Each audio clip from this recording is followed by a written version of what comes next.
जय श्री केदारनाथ। केदारनाथ ज्योतिष और वास्तु के इस कार्यक्रम में आपका हार्दिक स्वागत है। आज हम बात करेंगे वास्तु में बच्चों के लिए अध्ययन कक्ष की। जी हाँ, हमारे मन में यह प्रश्न बार बार उठता है कि हम बच्चों को कौन से रूम में जगह दें जिससे वो पढ़ाई अच्छी तरह से कर सकें।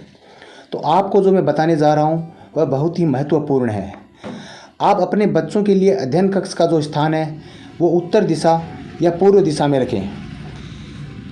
अगर आप ईशान कोण में भी बच्चों के लिए पढ़ने के लिए जो भी कमरा बना रहे हैं वह भी वास्तु अनुरूप बहुत ही उचित है, क्योंकि इस जगह पर ग्रहों में बृहस्पति का स्थान माना गया है।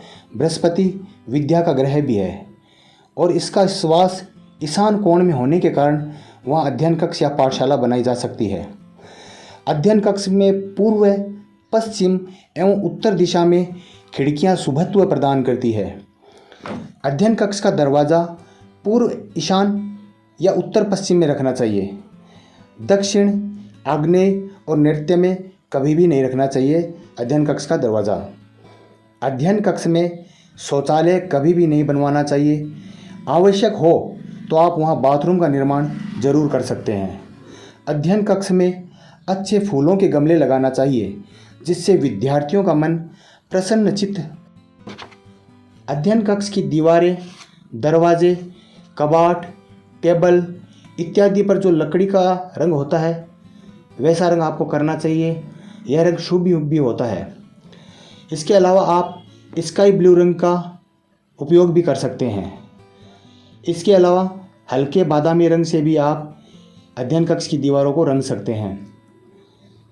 और भी बहुत से कलर हैं जैसे श्वेत, ब्लू, स्काई ब्लू या हरा रंग। यह सभी रंग बच्चों के अध्ययन कक्ष के लिए बेहद ही महत्वपूर्ण होते हैं। अध्ययन कक्ष के ईशान दिशा में भगवान की फ़ोटो या मूर्ति रखनी चाहिए। इस दिशा में आप पीने के पानी का मटका भी रख सकते हैं।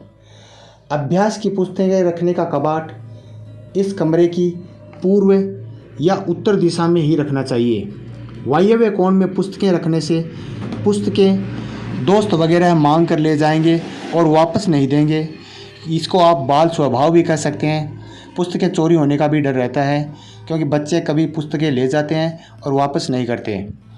नृत्य दिशा में पुस्तकें रखने से कभी कभार ही पढ़ाई के लिए वो काम में आएगी, क्योंकि अगर वहाँ पर आपने पुस्तकें रखी तो बच्चों का मन पढ़ाई में लगेगा नहीं।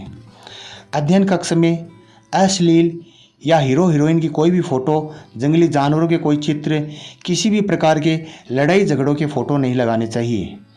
अध्ययन कक्ष में कभी भी आपको सोने का कमरा नहीं बनाना चाहिए। अध्ययन कक्ष में बैठते वक्त विद्यार्थियों का मुंह पूर्व या उत्तर दिशा में रखना चाहिए। अन्य कमरों की अपेक्षा अभ्यास का कमरा नीचा होना चाहिए और वास्तु में भी ईशान कोण को नीचा रखने का महत्व बताया गया है। अध्ययन कक्ष में अध्यात्म या ध्यान की ही चर्चा करनी चाहिए। किसी भी प्रकार की अनैतिक या अप्रासंगिक बातें बिल्कुल भी नहीं करनी चाहिए। अध्ययन कक्ष में कभी भी बैठकर खाना नहीं खाना चाहिए। खाना खाने के लिए आप अलग से व्यवस्था करें। अध्ययन कक्ष में कभी भी जूते पहनकर नहीं जाना चाहिए। अध्ययन कक्ष में मुख्य सड़क पर नहीं होने चाहिए।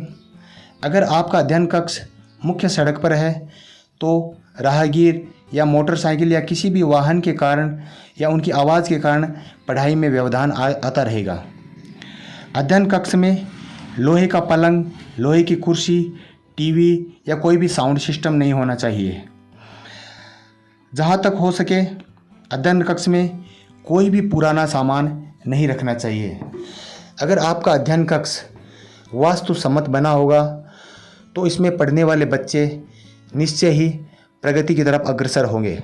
वास्तु से संबंधित किसी भी जानकारी के लिए आप मुझे कॉल कर सकते हैं और मुझे कमेंट भी कर सकते हैं। धन्यवाद। जय श्री केदारनाथ।